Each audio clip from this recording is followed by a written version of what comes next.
Hi everyone. I believe you can hear me clear. Yep. Very well. I'm dialing in from Malaysia. I'm Malaysian myself, but I was previously in Singapore studying a Master of Public Policy in the Lee Kuan Yew School of Public Policy. So basically, I'm in the public policy arena where I worked in the central bank and pretty much trained as economist. So my personal interest is specifically in the area of macroeconomics. So I would just like to hear more about Paul's views or anyone's views on, like the current macroeconomic condition around the world, like high inflation, interest rate keep rising, and how we could all build resilience against all these risks. Yeah, thanks. Well, I guess the starting point will be to ask how does any discussion about macroeconomics connect to well-being? I think it's very easy to get focused on these proxy measures like, well, GDP is growing or it's not growing, inflation's growing, it's not growing. But the focus today, and I think the focus more generally, should be on what is it that actually gives people a sense of living a satisfied life. This is something we don't talk about very much, but it's really what matters when you think about what we could be doing differently or what our goals should be. We should be trying to make it possible for as many people as possible to have lives that feel satisfying to them. The focus in macroeconomics is often fairly short term. There's a tendency to kind of respond to what's going on in the news this week, this day. I think that for understanding these issues about satisfaction and what really matters, it helps to step back and take a slightly longer perspective on these things. When you do that, I think one of the things that it becomes clear is that movement forward, progress along some dimension that people can measure, they can sense, is an important part of satisfaction. It's also true that in some sense, a higher level of well-being, just being having material comforts like a place that's warm or not too warm, like the appropriate temperature, not too cold, not too hot, protected from the elements, you're well fed. So the level of consumption that we have matters. The sense that things are improving, that maybe we're getting something new we were hoping for, a better apartment, a new camera that we're excited about. So there's a dimension to a high level is worth something, although this probably not worth as much as we think. There's a tendency to grow satisfied with whatever we have. Like the camera we thought was going to be so amazing to have 10 years ago. Once we've had it for a while, it seems kind of boring and we take it for granted and we don't feel that same excitement about it. So we probably overestimate to some extent the gains that come from more material goods, but we still have this sense of something new, some progress, some change in a positive direction. That makes us feel hopeful, excited. It gives us ambition, something to strive for. So the changes in our circumstances are probably as important to satisfaction as the levels.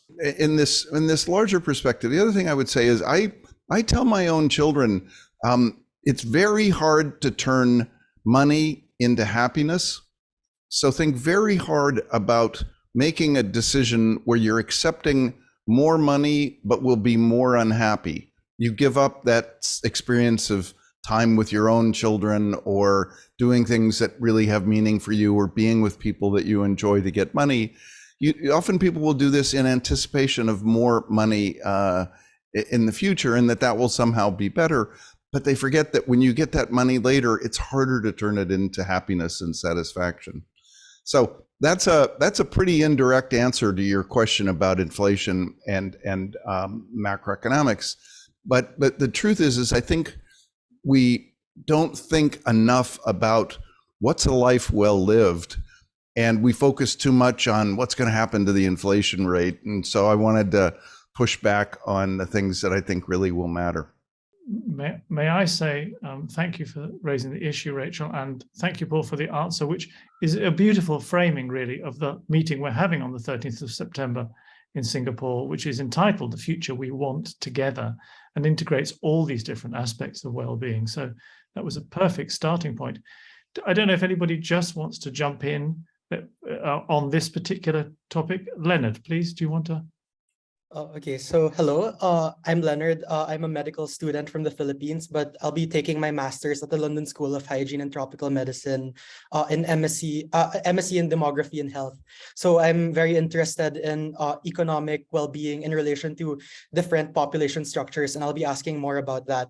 But in relation to what has already been discussed, so a lot of countries measure economic development through their GDPs, assuming that wealth trickles down from the wealthy to the poor. But we see in Nobel laureate Amartya Sen's Kerala model that there are better indicators that account for health and literacy rates. So my question is, what holistic indicators for economic development should we pay more attention to in our path towards equity and eventually equality? Thank you. Yeah. You know, there's a discussion that comes up periodically about how we need to extend GDP and redefine it. I think that's a little bit wrong-headed. I think the way you framed it is actually correct, which is what's the set of indicators? GDP measures one kind of thing. It's really the production of the material goods that I talked about, which they give us a slightly higher level of satisfaction and some sense of increase in our material circumstances. But that's just one small part of what leads to satisfaction. You've alluded to another dimension that economists have long been concerned about, which is the distribution of those material gains. If it's possible to have slightly better circumstances for people next year, it matters to us whether those gains go to a small set of people, maybe the people who already have the best circumstances, or if they go to people who are in the worst circumstances. So the distribution of these material gains matters very significantly. But I think it's worth being aware of other lines of work that economists are pursuing, one of which is to literally just ask people, how satisfied do you feel? If you ask them, how happy are you? That measure will change radically from day to day. It can change from hour to hour. But if you ask a different kind of question about how satisfied are you with your life, you can start to get a sense of how people feel. And so material circumstances, improvements in material circumstances on average, the distribution of those improvements, those will matter to how happy people or how satisfied they are on average. But there may be many other dimensions to this that go beyond just the distribution of income or spending or resources and the level and its growth. Things like a sense of social cohesion. Do I belong to a group where I feel some identification with this group? Do I also feel like there's some meaning to my life or the group that I belong to? Do I have a purpose that I am striving for? Is there something that is larger than myself that will outlive me?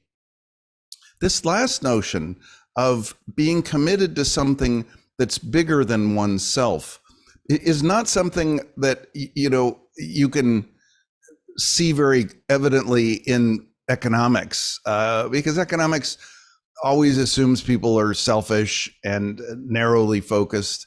I think meaning and purpose are incredibly important to satisfaction. kind of understand this, but we just feel like we don't have a lot to say about it.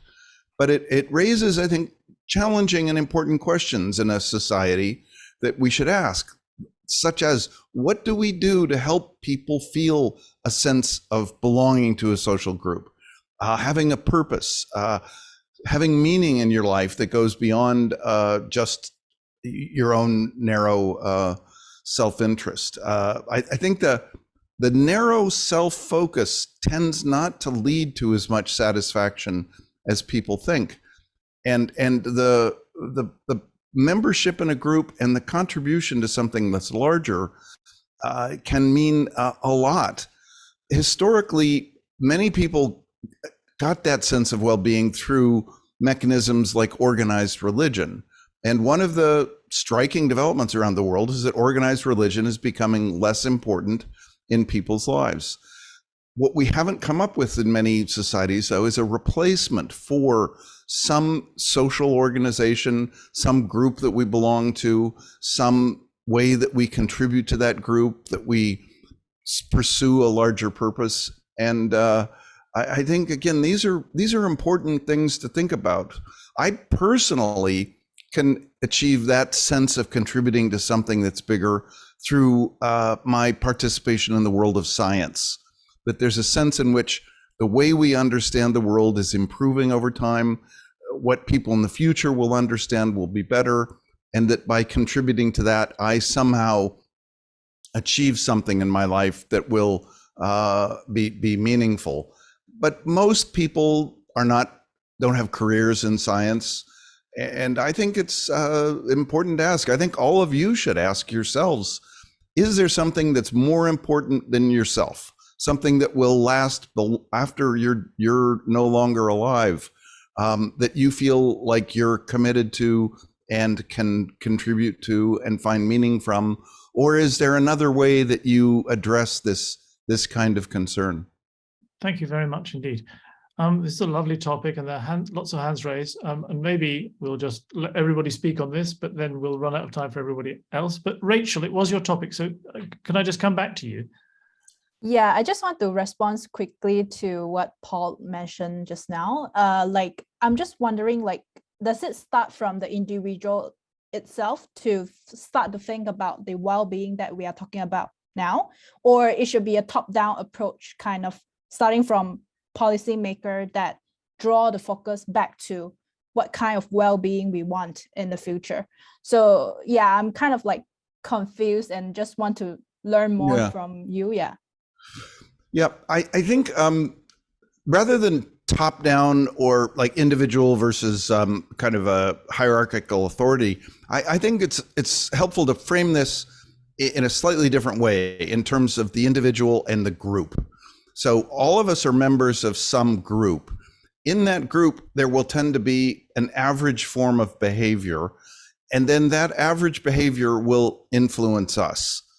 So the question is, what things can we do individually, taking as given what others around us do, that would make our lives more meaningful, versus what can we do that changes the equilibrium in the entire group? If we have to make a coordinated change, then we'll use something like our government, which isn't working for a leader. It's not like the government acts on behalf of the leader. It's like the government acts on behalf of us, but to do something where we want to change what the group is doing. Now, let me try and give a kind of a trivial example. One way that people get some satisfaction is by feeling like they're ahead of their neighbors. If I have a slightly better house and I can invite people over and show them how nice my house is, I feel like I'm somewhat higher status than they are. But if everybody is trying to move ahead in this kind of status game, it's a zero-sum game. It can't be that everybody has higher status than everybody else. There could be some forms of striving, like everybody neglects time with their children so they can get money and wear an expensive watch, like a Rolex watch. And they're all competing to have more impressive watches. But on average, it all kind of cancels out. and they've all been deprived of their chance to spend time with their children. My colleague Robert Frank has been very kind of articulate about this issue of consumption, which is part of trying to play a status game. And he's said, we'd all be better off in that circumstance if we could put a tax on income, or say a tax on the purchase of watches. So then we all spent less time trying to get money to compete with each other to show off how rich we are with our watches. We all had slightly, or somewhat less expensive watches. We worked less and we spent more time with our children. So then the whole status ranking would not be changed, but we could have more time with children, which most people find satisfying. So I think there are some dimensions to the quality of life that depend on what's going on in the group, and it will take coordinated action sometimes to change what the group is doing. But let me also say that many times the most important forms of coordinated action actually start from the efforts of individuals. Think of them as the advocates. I mean, go back, centuries in time where some of these issues are easier to see.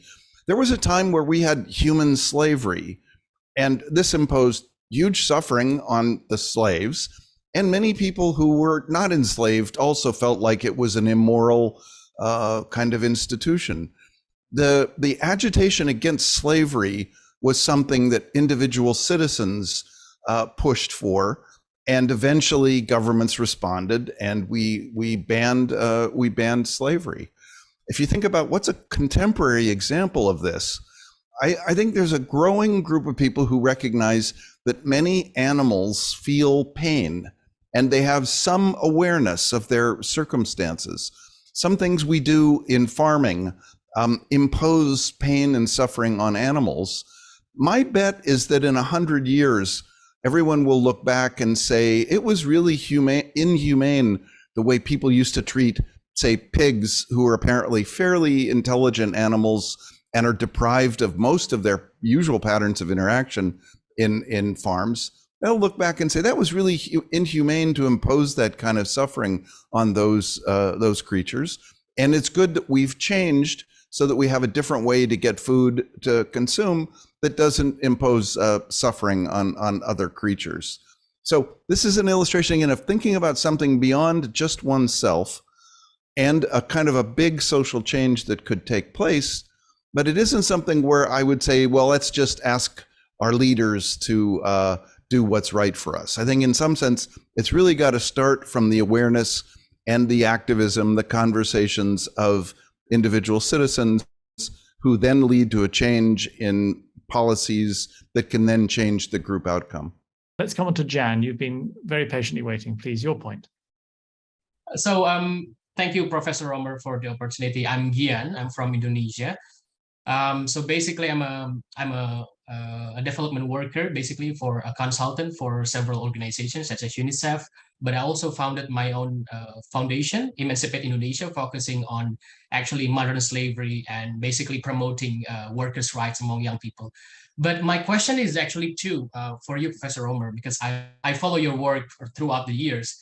And basically, so my first question is, because you were known for advocating technological innovation and progresses, and that's why you also got your Nobel Prize. But I think I was just asking about, because you have a recent change in your principles.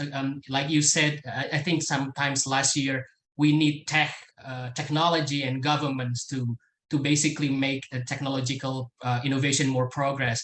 Would you like to elaborate on that? Because I think just a bit of context in my part in Indonesia, we have so many big tech companies basically, and we don't really enact antitrust like and Senator Amy Klobuchar that you also supported her bill as well last year, regarding the antitrust law, etc. But in Indonesia, we have these super apps and very big tech billionaires, but also we have so many gig economic workers, the gig workers zero-hour contracts, basically overwork and underpaid. As we speak right now, I'm advocating for a food courier delivery workers who are really working 24 hours a day, and they don't even have health insurance. They don't even have stable salaries, overwork and underpaid. And so many of them also are young people like me who are actually good graduates, basically, who cannot be absorbed into the labor workforce because they chose to choose these zero-hour jobs, because the government cannot provide actually a good industrial policy that actually provide good union working jobs for the young people and also for the working class. So I'm just asking, about tech and equity and government's role in it, but also about the social movement behind it. How do we make it happen, and what is your stance today? And it's my first one. I'm sorry, Professor Romer, I'm just so excited. So my second question would be about your charter cities, because recently Honduras also, they stopped the charter cities, the ZEEDs. And what is your stance today about charter cities in general? Because there has been so many pros and cons. I would like to hear it from you in person, because I'm just such an admirer of your work. And thank you for taking a stance on the doing business rank on World Bank. That is very exemplary. I just would like to say I'm literally fanboying right now. So I'm very thankful for the opportunity. So, well, those are two big questions. Let me give a little bit of context for the first one. In roughly the middle of the 20th century, or really even go back earlier in the 20th century, and let me relate this even to Rachel's question at the very beginning. Think about the consequences of the Great Depression, the worldwide depression of the 20s and 30s, and the hyperinflation of that time. A fall in GDP, a fall in employment, hyperinflation, where the value of money just disappears. This can cause huge suffering for individuals. So attention to macroeconomic concerns is a very valid issue and something we should care about. But one of the consequences of that macroeconomic instability was a sense in some countries that we had to radically change how we organized ourselves. That led to the emergence of fascism as an ideology which involved a very strong state which would take control and, in some sense, manage everything. So fascism is as articulated, for example, by Mussolini. And the state was imagined as a strong person who was almost like the father figure who would make all the decisions about the economy, about national security, and keep everyone safe. Then the other response in, say, a place like the United States was to say, we don't want to completely change our whole political system, but we need new institutions of government to avoid something like a repeat of the Great Depression or hyperinflation. So we invested in new government organizations like the Federal Reserve Board, or in other countries, the central bank. That kind of small modification led to macroeconomic stability. But one of the side effects of the emergence of fascism, and then also of the totalitarian, communist states, was a sense on the part of many people that it was very dangerous for the state to become too strong. Now notice, the Federal Reserve was an example of a state becoming stronger and protecting us from outcomes we didn't want to have. But when economists, including economists where I was trained at the University of Chicago, looked at Italy, Germany, Russia, they said, wow, it's very dangerous to have states that get too strong. So we need to focus our energies on keeping states limited and therefore promoting the market as a better social system for achieving things. So from the middle, after World War II, I think through the end of the century, a lot of intellectual discussion went in the direction of saying the market is good, government is bad, and we need to pare back or shrink or limit government because it's dangerous if the government becomes too strong. Now, that's the context in which I was promoting the importance of technological development and was saying that it is possible for the market to develop and deploy new technologies. And those statements are all correct. But the point I'm emphasizing more at this time is that we need a government which is strong enough to constrain the market sector and make sure the market sector does things that are good for us.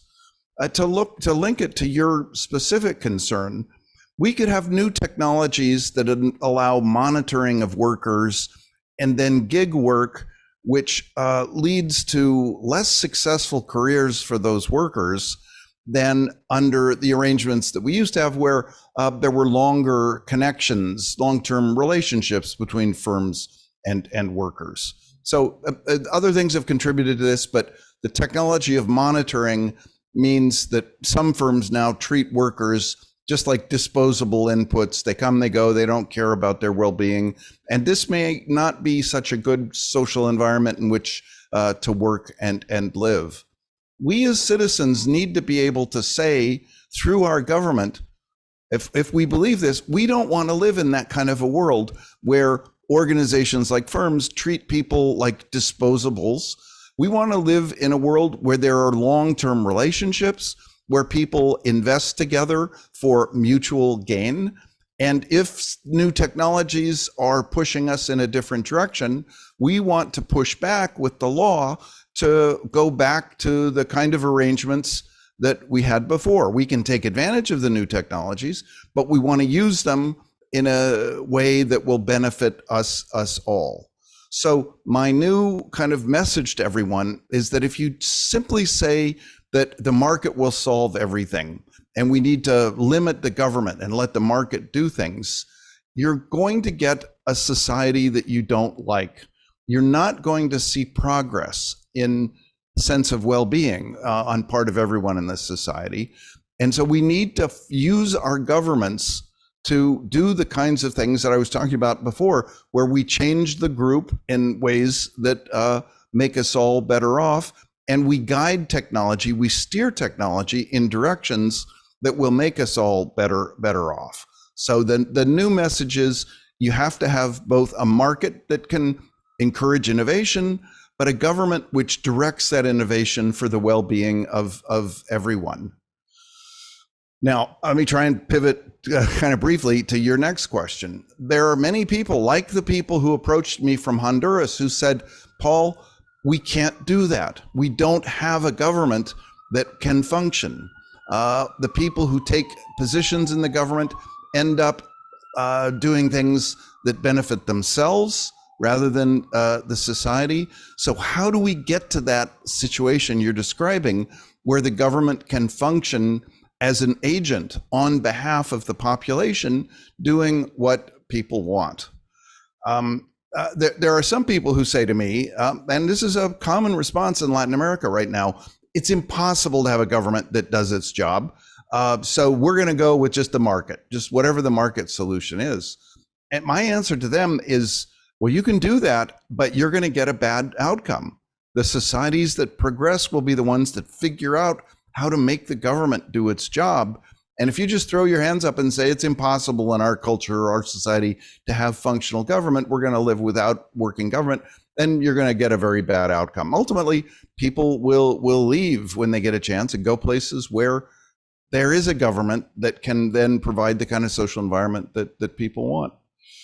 You can think of a charter city as the way that the people in Honduras were thinking of it, as a means to try and create a different type of government, a way to kind of innovate, almost like a startup rather than an existing organization, a startup form of government.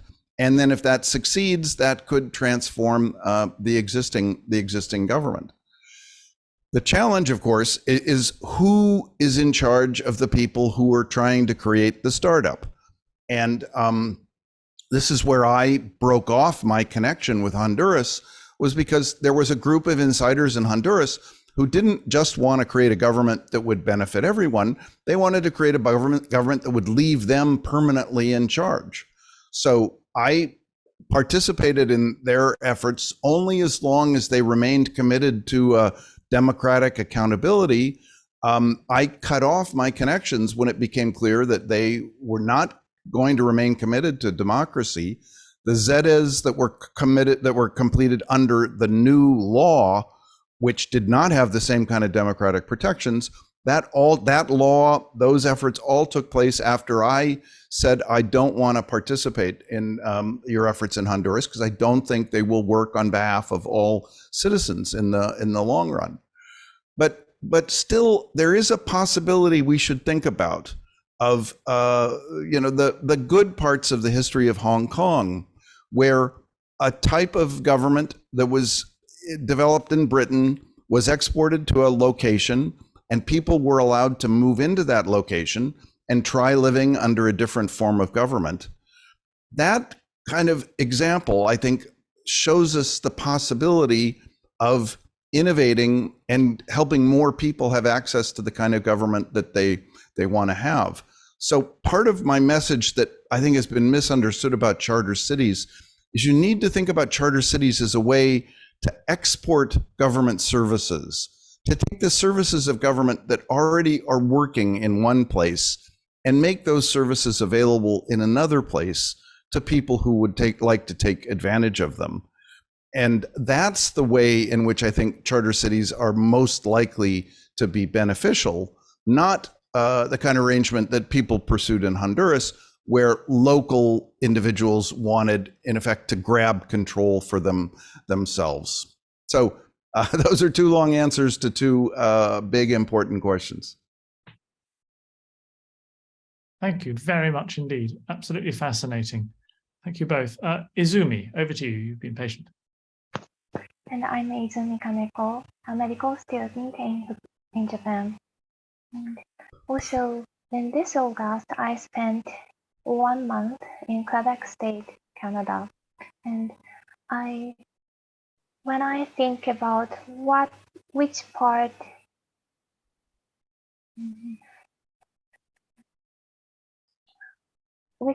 is a part of people's satisfaction, as a medical student, I believe health is also one of them.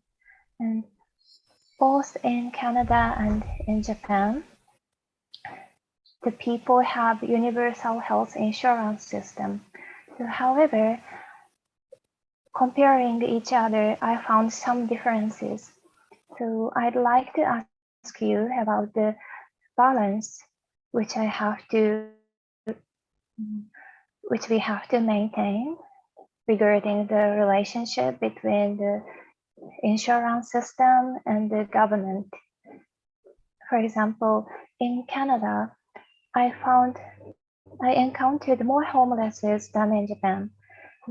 As I asked about that, it's because, how do I say this? It's because the tax rate is very high in Canada. So, however, as Professor Romer mentioned before, employment rate has not recovered also in Canada. So, however, I also found that many job offers in front of the shops. So regarding this program, I think that the government support those who do not have the jobs now. So if those people can find a new job, I think it enables economic to be grown up. Mm-hmm. So on the other hand, in Japan, it's not the case. Many people want a new job. However, they can't find that. So mm-hmm. Both of these countries has the similar insurance system. So, however, the government has different thoughts. So, and also in Japan, people are afraid of raising the tax rate. So I'd like to ask how you see this balance. Okay. Well, some of my comments have been in this conversation, and more broadly, have been somewhat critical of the issues that economics fails to address. Let me be sure here and give you an example where I think economics does address the issue and is helpful. When we look at the challenge of health insurance and keeping everyone healthy, we have an opportunity for gain from insurance.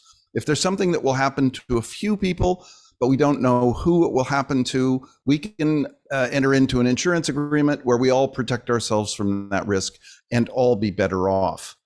But as economists showed, if people have a way to figure out in advance who will, say, suffer the catastrophic illness and who won't, the insurance system can collapse. They won't voluntarily participate if they know that they won't suffer the harm. And then the people who might suffer the harm don't have the advantage of being part of a pool where everybody shares their resources. So insurance and health is a clear case where the market mechanisms will tend to collapse, and where government and legal action can help recreate the benefits of a functioning insurance system. So healthcare is a perfect illustration of how we can use government policies to supplement what the market would tend to do and get better outcomes. And the problem in the United States is that we rely much too much on the government. Canada has a health system which it relies more on the, sorry, I hope I said that right. In the United States, we rely much too much on the market. And Canada has a system where they have a government insurance system, basically, that works better than in the United States. So people don't suffer the same risks in terms of health. Now, let me try and push that forward into the discussion about jobs and employment that you raised. Here, as in many places, we face a trade-off. We would like everyone to have, say, a high level of income. We'd like them to have that meaning and purpose that comes from going to a job, but we would also like people to have some freedom. Some people are stuck in jobs where their boss is an unreasonable person, maybe a bad person, and it would be good in that environment if the workers could leave, go get another job someplace else, rather than be trapped in a situation that's harmful to them. So in addition to encouraging employment, we also want to give people freedom. Now, when we give people freedom, they will sometimes make choices that don't turn out well for them. So that's a kind of a risk they might get exposed to, and we can help try and ensure that risk, like the risk of joblessness or homelessness. We also, I think, have to watch out for the possibility that when some people are making choices, they're less well informed than the counterparties that they're working with, like the gig firm that might employ them. And the gig firm that might employ them might encourage people to come work with them, saying, oh, look, there'll be lots of benefits from this. But the people who go work there discover later that it's not the kind of employment relationship that leads to better skills, better opportunities in the future.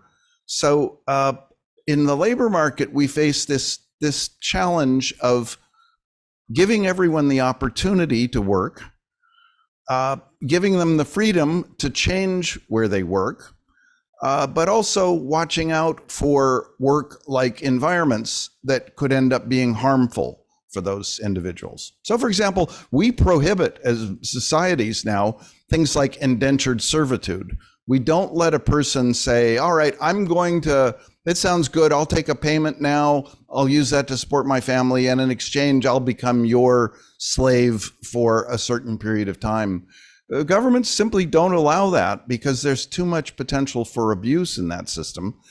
And so we have to achieve the balance between letting organizations and people voluntarily come to agreements, but limiting those kinds of agreements so that some people aren't taken advantage of and harmed in a profound way. So the details of, is the Canadian labor market system better or worse than the Japanese one? This is something where you really have to look at all of the specifics and decide what aspects of one system you like, what aspects of the other you like, and is there some way to move in a direction where you get a little bit more of both of the things that you like. But sometimes what you'll find is that to get more of the thing you like in one system, you end up getting less of the thing you like in the other system. So you then end up with this uncomfortable position of having to make a trade-off. And that, I think, is where many countries find themselves right now when they think about how to manage their employment relationships. Thank you very much indeed. Thank you, Azumi, for the important question. Park, please, let's come to you now. Thank you very much. So just a brief introduction. My name is Buwit Latinamarong. I'm currently a final year medical student at Chulalongkorn University in Thailand. And I had done some research on breast cancer, both trying to increase the cost effectiveness of the screening and also treatment of breast cancer.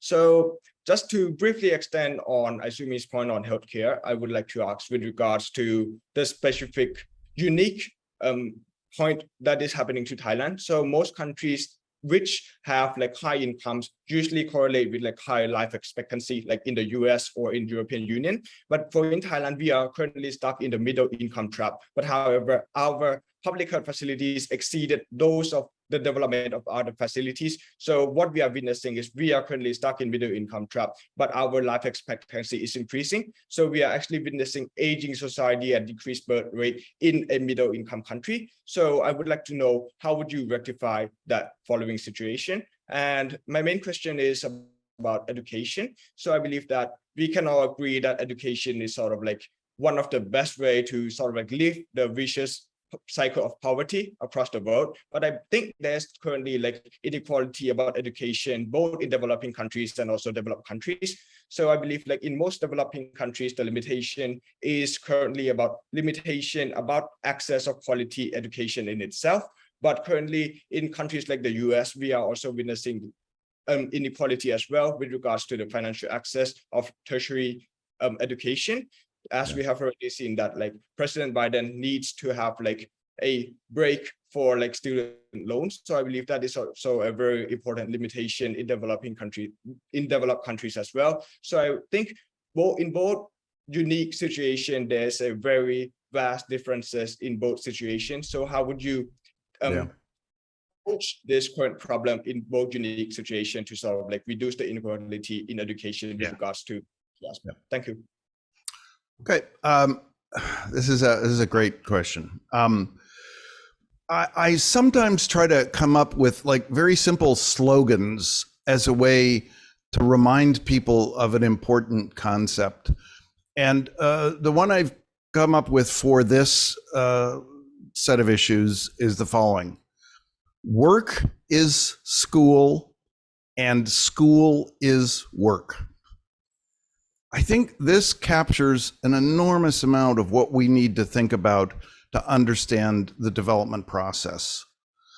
First, what do I mean by work is school? People acquire skill. They build human capital on the job.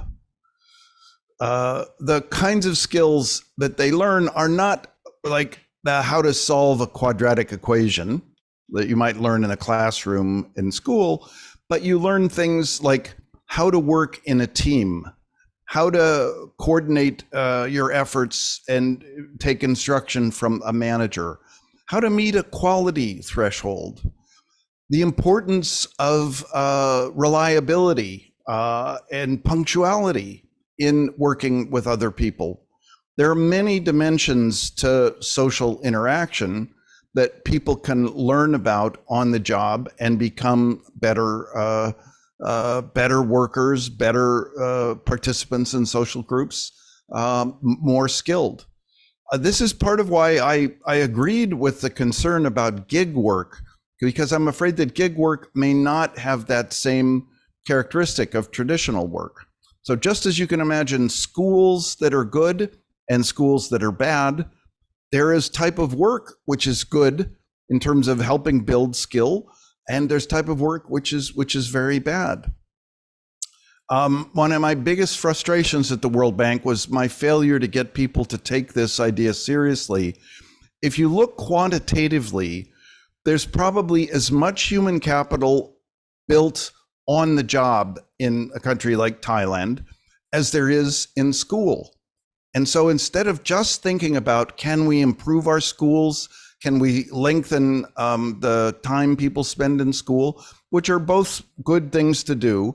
But instead of just doing those, we could also be thinking about, how do we make it possible for everyone in Thailand to get a job that is actually one that builds their skills and makes them a better worker. The opportunity, well, let me just say one other thing. In the data, we can tell that workers in the most developed countries build skill in the early stages of their employment at a faster rate, a significantly faster rate than most workers in the developing world. So if you think of work as school, work is a much better type of schooling in developed countries than in developing countries. And we should be asking, how can we improve the quality of the work environment along this dimension? I think that neglected opportunity is for countries to use direct foreign investment, have firms that have developed sophisticated methods for encouraging people to work together and onboarding new workers into this system. Encourage those kinds of firms to employ people in your country, rather than to use the domestic firms that just don't have as much experience, that don't provide the same kind of learning opportunity. So to give you kind of extreme examples of this, think about the Toyota production system in their auto plants, which was, they were early leaders in quality control and teamwork and, effective social organization to meet important challenges. Think about the difference between starting work and working in a Toyota auto factory for some period of time, as opposed to, say, working for one person who disassembles junk vehicles in their backyard, and you try and sell the parts from that. The Toyota work experience is one which is going to give a person many more skills than working in the informal firm that is disassembling cars.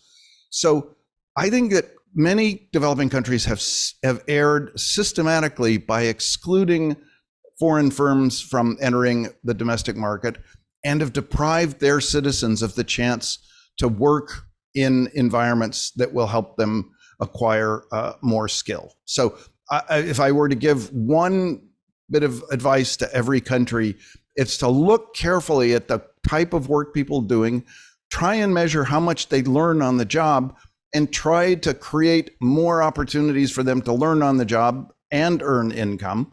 But the learning may be as important as the income, maybe even more important earlier in a career. And recognize that there are many firms that might be willing to come into your society and provide employment, and might provide jobs that are good in this sense. But in this new world, be careful, watch out.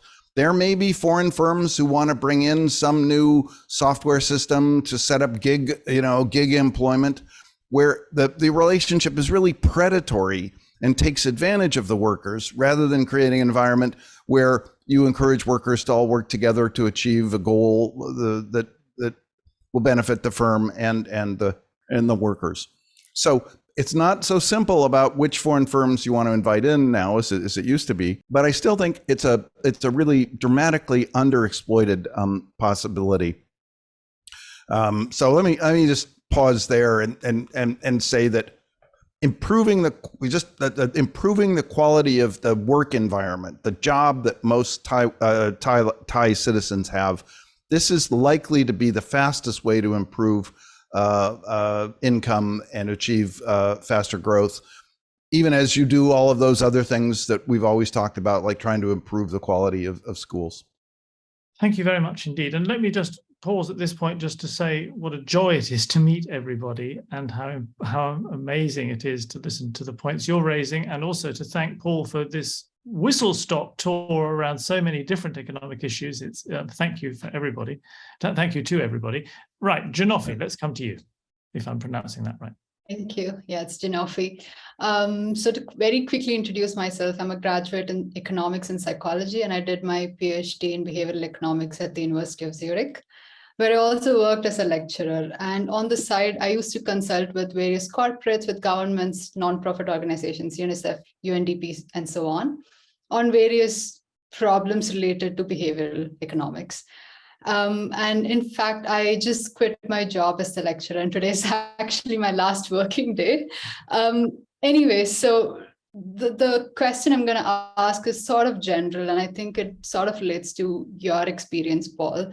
Something that I constantly observe is this huge disconnect between academia, corporates, and policymakers. And often academia ends up doing research that's not extremely rooted in reality sometimes. And often amazing research that's been done in the academic space doesn't really get observed by the policymakers. Do you see a way to sort of connect these two, sort of improve the bridge between these different sectors, which seems a little disconnected at the moment? Yeah. I think there's this concept in biology of a semi-permeable barrier, like between, like cell walls and so forth. I think one of the things we should look for is ways to make the definition of the university depend on a kind of a wall, because to retain its beneficial and productive characteristics, it needs to be distinct. It needs a cell wall, but you need permeability so that things pass back and forth. But the things that need to pass back and forth are really the people. It's very hard to pass ideas across in just a codified document or something like that. In those cases where we've seen a lot of movement from, say, academics who go work in the government or the private sector and then come back, or people who've been working in the public and private sectors who can then come back into the academic sector. I think that kind of movement will speed up the rate of deployment of the insights from the university. And in narrow domains, we've seen cases where this works. If you think about biology, for example, it used to be that there was big pharma, in the United States at least, big pharma companies, but in Europe as well. And that was really quite separate from biology as pursued within universities. But then you started to see a few startups that were using radical new ideas from the university to develop new kinds of pharmaceuticals or new treatments. And you had academics who started companies, you had academics who joined advisory boards for new companies. And so we started to get a more fruitful kind of interaction, I think, between the private opportunities and the research activities. And this involved a change in the social norms of the biology community. Academic biologists used to think of going to work for big pharma as a step down in status. It's like you're giving up the chance to be part of the elites in the university and doing this kind of demeaning work in the private sector. Now, when you talk to biologists about being on a scientific advisory board for a startup or even starting up a company, that's not a low status activity. That's actually something that actually would, in many cases, enhance one's status. So it's a good example of an evolution, but of a type where I think we need to see it in many other domains. And things like employment kind of contracts on the university that give people the ability to leave. I mean, one flow is you bring in students, you train them, and then they go in this one directional path from the university to the private sector. And that's an important path. But I think we need to make sure the employment opportunities for professors, let them move back and forth, especially back into the university, and bring back the insights about what are the practical problems that the academics might be able to contribute to. So changing the employment contracts and arrangements for professors would help. But I wish we could do more to get people who, say, didn't start with an academic position, but who acquired special insight, had special success, had special skill in other domains. I wish that we could find more opportunities for them to come back in and interact with people in the university. Thank you very much indeed. And let me just ask, Janofi, so this is your last day as a lecturer. Which direction is permeability taking you now? So I'm going to focus a little bit more on policy framing in India. So I've moved back to India now. Okay. Yeah. It sounds like you're following Paul's prescriptive path. Fantastic. Hans, let's come to you now, please. Okay, yes. Good day, everyone. Good day, Professor Romer. My name is Luans Dayag. I am from the Philippines. I am currently an undergraduate studying the interdisciplinary nature of social sciences. So I watched your lecture with the Nobel Prize in 2018 about your policies for cities and your call for science education. You mentioned the divisions we have because of our perceptions regarding scarcity. You also advocated for a more inclusive attitude and the importance of working together for new ideas and technological progress.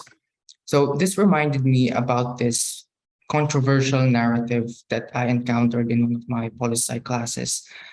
We have established here that technology is important for progress. So for context, this perspective is about perpetuating the control of imperial powers on their previous colonies or the so-called third world countries by creating or strengthening dependence to these rich countries and their technology so that these poor colonies can grow, so that they can become economically better. What can you say about this perspective? Do you think that these rich countries should be more involved in the development of relatively poor countries? Thank you. Yep. There's no question that there was a theory of economic development that emerged mainly in Europe, which viewed colonialism as the path to economic success. That European countries wanted to have subservient colonial regions or areas that could somehow feed the economy of the European nation. This was just a wrong, incorrect theory about the path to growth. This was not the way for Europeans to do best for themselves, but they pursued it, and it did impose a lot of harm in the developing world. But if you go back to what I was saying a minute ago about how, like in Thailand, they might be hostile to letting Toyota set up an auto assembly plant there, and they might prefer the idea of having, say, a domestic company that hires people. The lessons about the dangers of colonial interaction may now be preventing nations from beneficial interactions that they could be pursuing. So I think that in practice, many of the kind of anti-colonial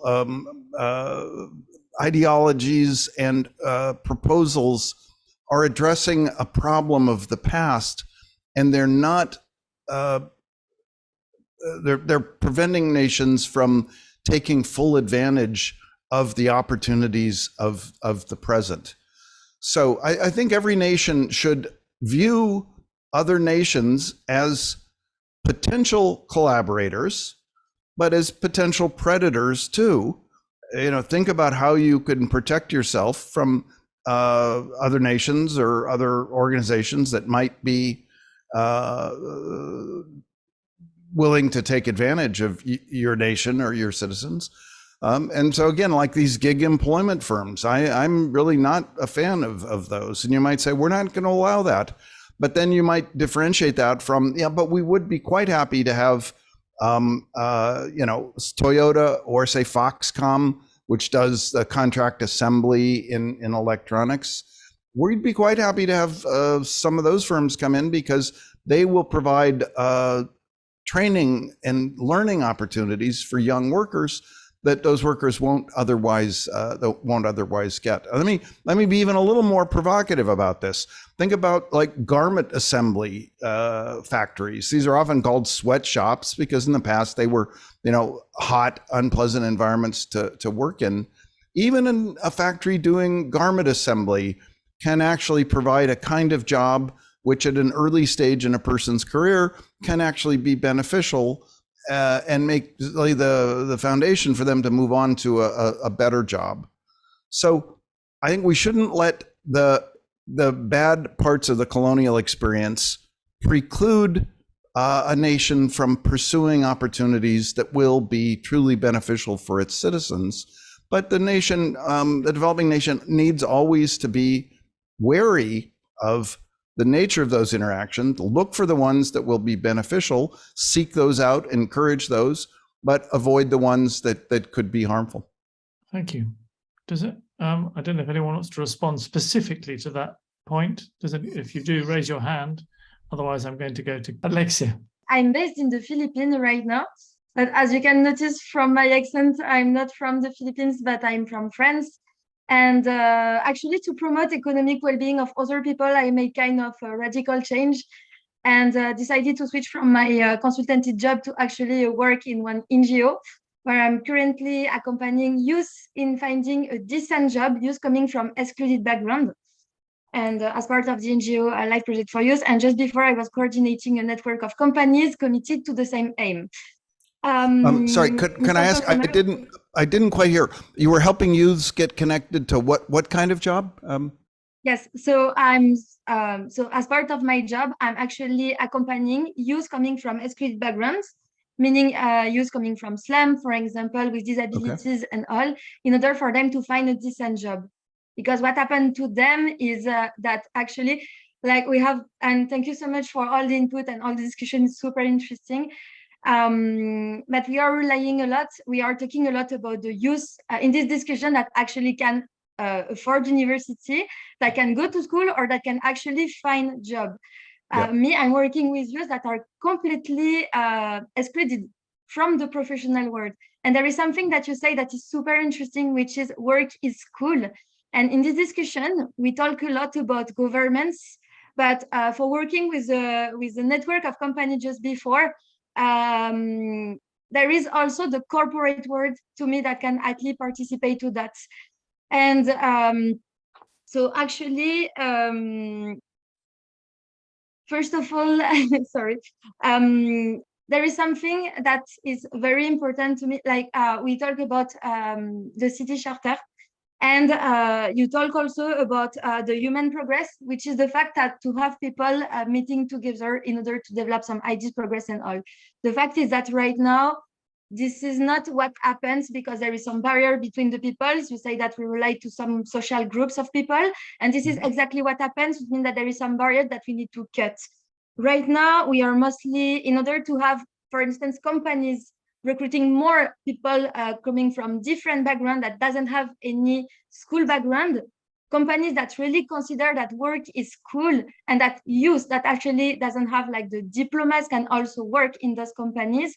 We rely on government policies. We also rely on advocacy, which are doing some organization and all. But is there any other way to make the people understand that, yes, actually everyone can contribute to economic growth and economic well-being, making studies, or not developing another kind of knowledge or not? So this is my question: how to make more, how to improve the inclusive economic growth and inclusive economic well-being. Yeah. Okay. I realized I forgot to mention that the second part of my saying that school is work. Just to explain what I mean by that, school is not fun. It's not pleasant. A lot of people talk about, oh, we can make learning fun. Some of us really do find learning fun, but for most people, learning is not fun. So we just need to recognize that school is work, but it's still, school is very important. We need to help people do that kind of school work early in their lives to acquire skill. But your question's mainly about the first part, the work is school. The reason I frame it this way is because we are often captive to mental kind of models and even emotional reactions that limit our thinking. So let me try and illustrate that in the following way. I often ask people to consider some twins that are in high school, but one of them is contemplating one more year of high school. The other is contemplating working for a year in a Toyota auto factory where they learn all these skills about teamwork and quality control and so forth. And then I ask an employer, which of those two twins would you rather hire 1 year from now? The one who got one more year of high school or the one who got a year of work in the Toyota plant? Many firms will say, or many employers will say, oh, I would rather have the one who worked at Toyota for a year. Okay, now let's just take that as given and then ask the following question. Why do we make school available for free, but we say that it's illegal for that student to go work for free at the Toyota auto plant for a year?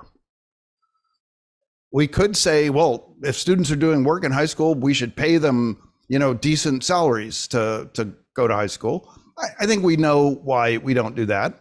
They're going to get benefit from high school anyway, and we don't have the resources to pay them.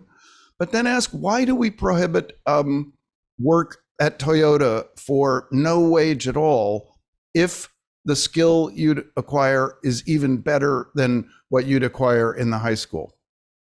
Why do we use a minimum wage to prohibit this kind of interaction? Now, I think many people, if they think about it, will come up with an explanation that firms can be predatory. We can't tell the difference between the Toyotas and the other firms. There might be some firms that don't pay their workers, but also don't give them any skill. And so to prevent that and protect them, we're just going to say all firms have to pay at least a minimum wage.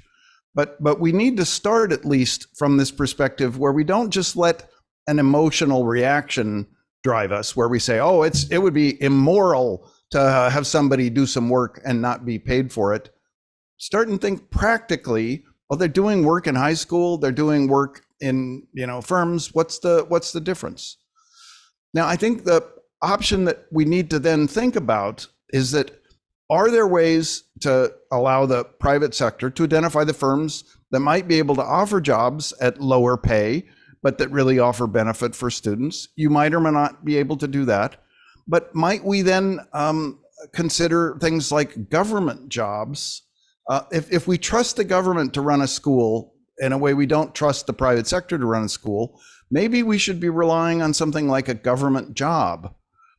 During the Great Depression in the United States, we had a program called the Civilian Conservation Corps, where the government created jobs for young people where they were just thinning the forests, cutting down trees in the forests, but living in camps where they had a certain discipline about how they had to get up each day, they had to make their bed, they had to dress themselves, groom themselves, go out and work. And there were certain kind of life skills that were important for young people who were otherwise just adrift during the Great Depression.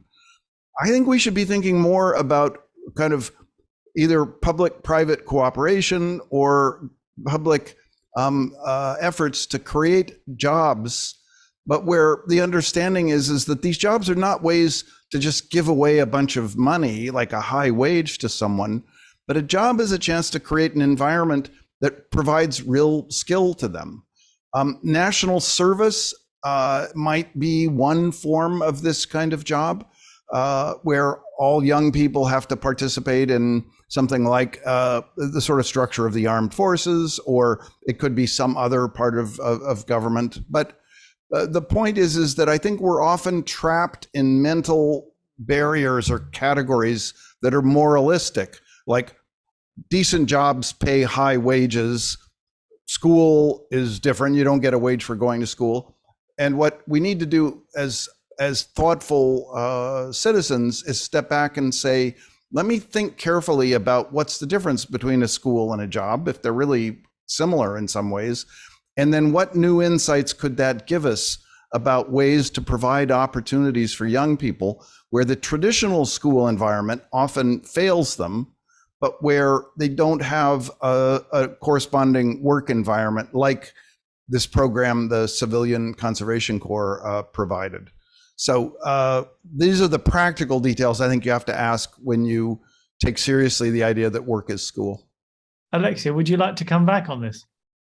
Yes, I think I maybe didn't explain. Well, I mean, when I say work is school, is more an image to say that actually today, and when I see the youth where I'm working with, they are full of talents. I mean, they didn't have any decent job because they cannot access to that, because most of the time they don't have like the papers to actually go to work, to the decent work, so they're totally excluded.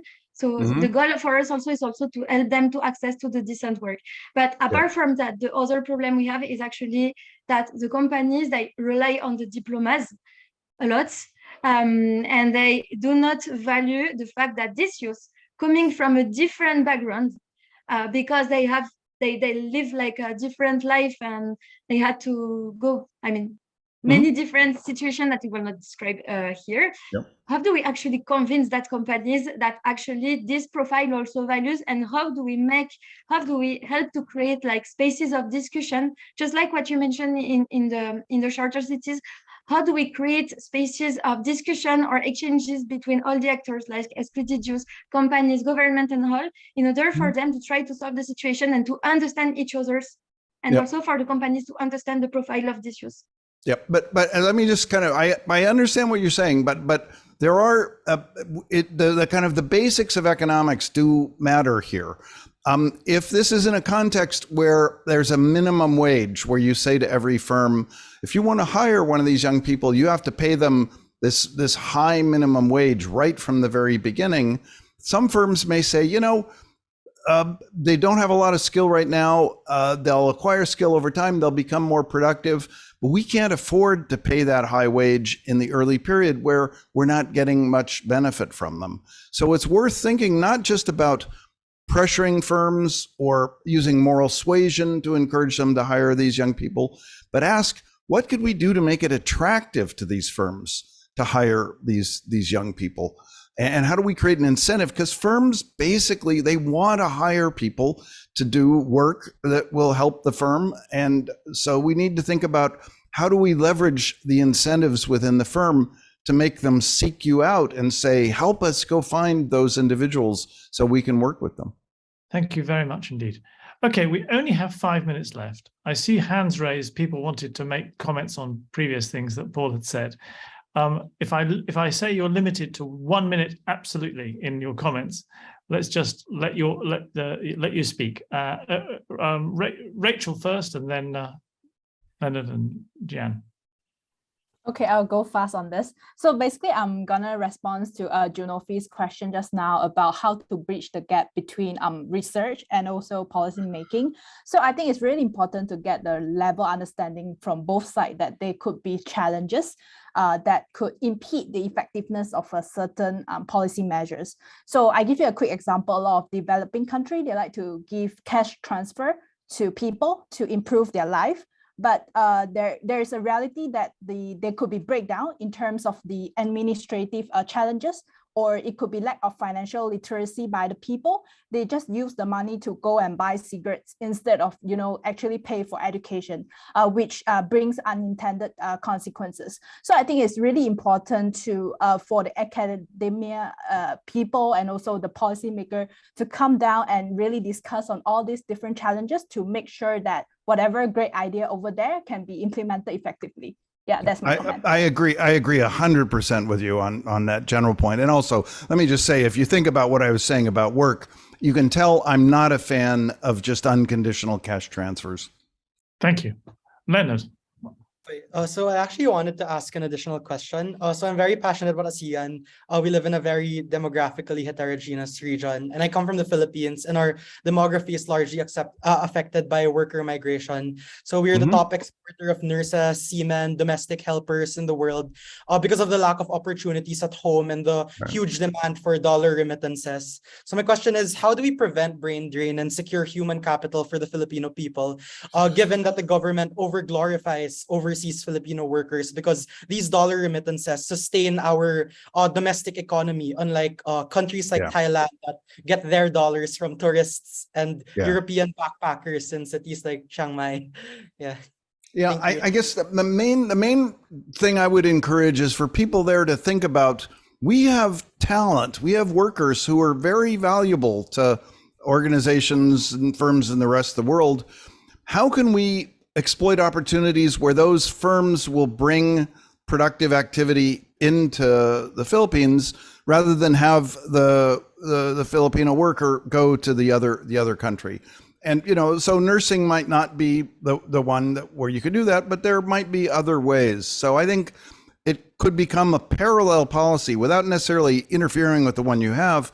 Start to aggressively recruit firms that come in and take advantage of the opportunity of working with talented Filipinos. Thank you. Gian.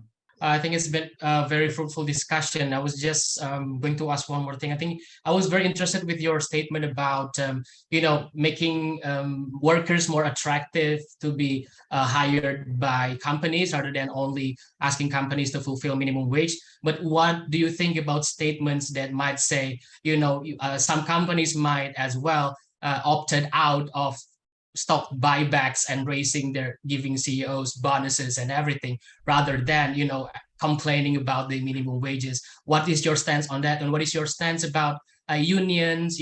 Basically we know that now Starbucks workers are even unionizing, Amazon workers are unionizing, and these workers have one thing in common, which is also the fragility of their work, basically work contracts. And many of them relies basically on because in Indonesia we have the biggest actually health insurance, one paid, actually Medicare for all in Indonesia, about 200 million people enrolled. But in the US, for example, many of them rely on the mercy of their basically employers to have healthcare. What do you take on that? And what's your take on unionism in these days? Is it still needed? Do you think it's a good way, actually, the tripartite communications, so then workers can have more bargaining and negotiation with their employers regarding also about their well-being? Because I also argued in the UNICEF article that I wrote recently, there's no workers' rights there's no mental well-being without basic workers' rights, basically. So what's your take on that, Professor Romer? Thank you. Yeah, I'll tell you something I rarely mention, but there was a stage in my career where I actually thought about trying to start a union. But before I decided I was going to go work on cities, I thought about, what about trying to do a startup union? The thought I had was that you think about, say, the people who might work in a gig environment, like that might be an okay thing for a little while for somebody to do, but then they'll go do something else later. It might be very beneficial for them to have a long-term connection with some organization that, say, maintains like pension savings over time, maybe manages their health care, even as they go work for a variety of different firms. So I think there's room for a new type of union, a new type of organization that works on behalf of the worker or the individual, but that isn't necessarily tied to a specific job with a specific firm. So more broadly, I think there's lots of room for innovation in all of our social environments. We might innovate in terms of like the legal structure to make new kinds of union-like or association-like organizations come about. So there might be a policy or a legal change, but it might just be innovation, just demonstrating what it's like. So I'm very encouraged by any thinking about we could do something along these lines but I think I'm skeptical of people who say, well, let's just take the union as we know it and rely on it more. Like unions are good or unions are bad. Unions are just kind of historical artifacts. Let's think about not what we have given us by history, but what would it really look like to have some kind of like a cooperative. Think of it as a workers' cooperative that really worked on behalf of workers. And I think, especially if we're moving away from lifetime employment at Toyota towards more and more things that look like gig work, I think it's going to become very important to have some kind of cooperative-like association that helps protect and work on behalf of the workers. Thank you very much indeed. Once again, it's been an enormous pleasure to listen to all your ideas, and a great pleasure to listen to Paul Romer's challenging of the status quo in many cases, which is fascinating. The kind of the way you imagine the reinvention of things is very refreshing. So thank you all. This discussion will be in a very slightly edited version available for everybody to see in association with the meeting in Singapore, and clips from it will be used to drive the discussion at the meeting itself, which is just fantastic. I'd like to thank everybody, but then I'd just like to give the floor to Paul, just if you wanted to make any sort of concluding comment on this. Yeah. Well, first, thank you for all of your questions. Thank you for kind of accepting my style, which is to take you seriously as colleagues and to tell you exactly what I think. I hope that's not too brusque or doesn't seem impolite sometimes, but I think this is how we refine and explore ideas. So I enjoyed the questions. I enjoyed the interaction. I like the issues that you're all concerned about and thinking about. And I guess if I could give you any last thought, I don't know why it is that I have this tendency to step back and say, well, we've always done things that way, but couldn't we do it differently? Somehow that's become my mode of operation. And, you know, in day-to-day life, you can't always be questioning the premises. You have to sometimes just work with the systems you've got. But I think too few of us engage in that activity of stepping back occasionally and saying, wait a minute, wouldn't there be another way to do this? Couldn't we do something better here? So I hope you'll all take on board that willingness to step back, challenge your own premises, your own intuitions. Watch for people if you read what they say, if they seem serious and you read what they say and you don't like it, pay attention to that and pay more attention to those people to make sure you understand, why don't I like that? And what might I learn? What maybe am I missing here? So try to stay open to new ideas, be willing to step back, and you'll find you may have a few contributions that you can make to changing things that make things a little bit better.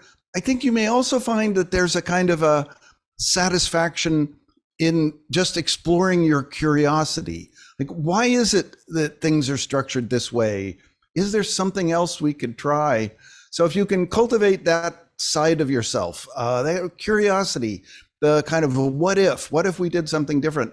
It may have some practical benefits, and you may actually find that it is part of leading a satisfied life. And I'm sure you all will. And I hope that I can hear occasionally from you and see how things turn out. Wonderful. Okay, well, sad to say goodbye, but we'll see some of you later, and we'll see you all on the 13th when this video goes live. Thank you all very much indeed. Bye, everybody. Bye, everyone.